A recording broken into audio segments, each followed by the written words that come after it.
ये कहानी है मानो इतिहास के सबसे पावरफुल और अमीर सिविलाइजेशन की। एक ऐसी सिविलाइजेशन जहां पर जब भी एक नए राजा को चुना जाता था तो इसके पूरे जिस्म को सोने की डस्ट से कवर कर दिया जाता था और फिर नदी में भेजा जाता था ताकि वो अपना गोल्ड डस्ट धो के पवित्र हो जाए। ये कहानी है एक ऐसे शहर की जिनके पास इतना ज्यादा सोना था कि यहाँ की हर एक बिल्डिंग सोने की बनी हुई थी। एक ऐसा शहर जिसका नाम तो सब जानते थे लेकिन इसकी सच्चाई कोई नहीं जानता था। और आज की इस वीडियो में हम इस शहर की सच्चाई के बारे में जानने वाले हैं। इस शहर का नाम है एल डोराडो।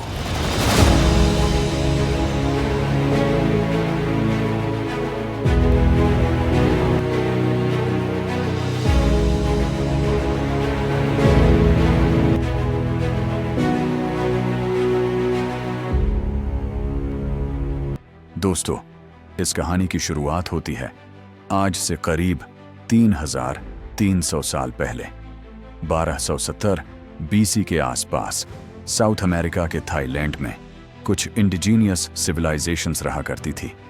इन ट्राइब्स को आज की डेट में मुइस्का के नाम से जाना जाता है और भले ही आपने इनका नाम कभी ना सुना हो, पर आर्कियोलॉजिकल एक्सपेक्टेशंस के मुताबिक ये माया और इनका ट्राइब्स की तरह ही एडवांस थे। और ये एक बहुत हैरानी की बात है कि इन ट्राइब्स का इतना एडवांस होने के बाद भी हम इनके बारे में ज्यादा कुछ नहीं जानते। हालांकि ये हिडन ट्राइब्स दुनिया के सामने पहली बार साल 1557 में आए, जब स्पेनिश कॉन्क्विस्टाडो एक मिथिकल सिटी को ढूंढते हुए कोलंबिया के एंडिस माउंटेन्स पहुंचे। अपने दौर में उन्होंने एक ऐसी नदी की कहानी सुनी थी जहां लॉस्ट सिटी ऑफ गोल्ड के लोग अपना सोना फेंका करते थे।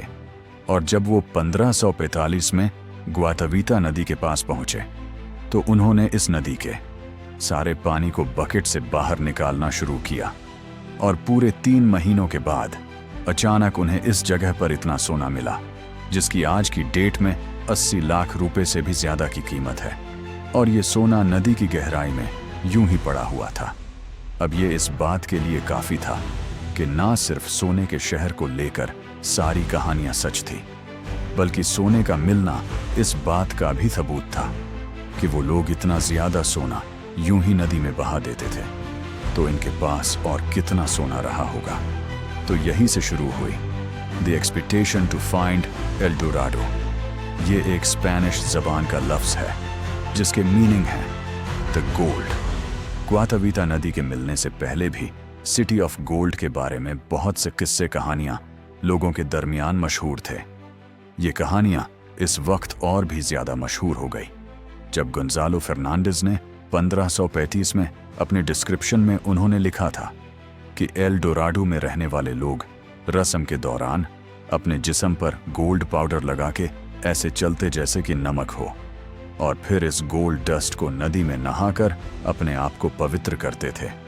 और यहाँ तक कि सोना इन लोगों के लिए इतना आम था कि वहाँ के रूलर्स सोना पहनने को भी शर्म की बात मानते थे। लेकिन गंजाल्वेज के इन स्टेटमेंट्स को सही साबित करने के लिए कोई सबूत नहीं था। लेकिन स्पेनिश लोगों ने एल डोराडो की खोज करने की बहुत कोशिश की। बहुत सारे स्पेनिश रूलर्स अपने आदमियों के साथ एल डोराडो की खोज के लिए निकले तो थे, लेकिन वापस नहीं आए। और जो वापस आए उन्हें देश में गद्दार कहकर फांसी पर चढ़ा दिया गया। इसी तरह 20वीं सदी में होलोनाल पारसी फसवात ने भी लॉस्ट सिटी ऑफ गोल्ड को ढूंढने की कोशिश की थी, पर वो भी नाकाम रहे और वो भी साउथ अमेरिका के जंगलों में खो गए और कभी इनका कोई पता न लग पाया। डोराडो की कहानी ऐसे कई किस्सों से भरी पड़ी है जिसमें लोगों ने इसे खोजने के लिए सफर तो शुरू किया, लेकिन वो कभी वापस ही नहीं आए। इसलिए कई लोग इस शहर की खोज को ही एक अभिशाप मानते हैं। मगर लालच ऐसी चीज है कि इस अभिशाप के बारे में मालूम होने के बावजूद लोग इसकी तरफ खींचे चले जाते हैं, जो सच में कभी एग्जिस्ट ही नहीं करता था। और यही है एल डोराडो का सबसे बड़ा राज। दोस्तों, आपको लिटरेचर और पॉप कल्चर की किताबों में एल डोराडो के बारे में बहुत से किस्से देखने को मिल जाएंगे, लेकिन हकीकत ये है एल डोराडो ना आज एग्जिस्ट करता है, ना कभी पहले क्या करता था।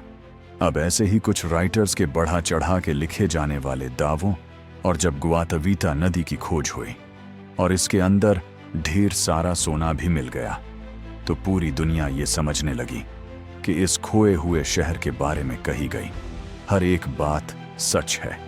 और इसी वजह से बहुत सारे लोगों के दरमियान भी ये मिसकंसेप्शन बैठ गई कि अमेज़न के जंगलों में एक सोने का शहर मौजूद है। और यही वजह है कि कई सालों से बहुत से लोग इस सोने के शहर की खोज में अमेज़न के जंगलों में भटकते रहते हैं। एक ऐसा शहर जो कभी एग्जिस्ट करता ही नहीं था। मगर अब आप बताइए कि एल डोराडो सच में कोई जगह थी या नहीं। अपनी राय हमें कमेंट सेक्शन में लिखकर ज़रूर बताइए। तो दोस्तों, मुझे उम्मीद है कि आपको इस वीडियो में कुछ इंटरेस्टिंग ज़रूर लगा होगा। अगर लगा तो हमारी वीडियो को लाइक करके अपने दोस्तों के साथ ज़रूर शेयर करिए और हमारे चैनल को सब्सक्राइब करना ना भूलें।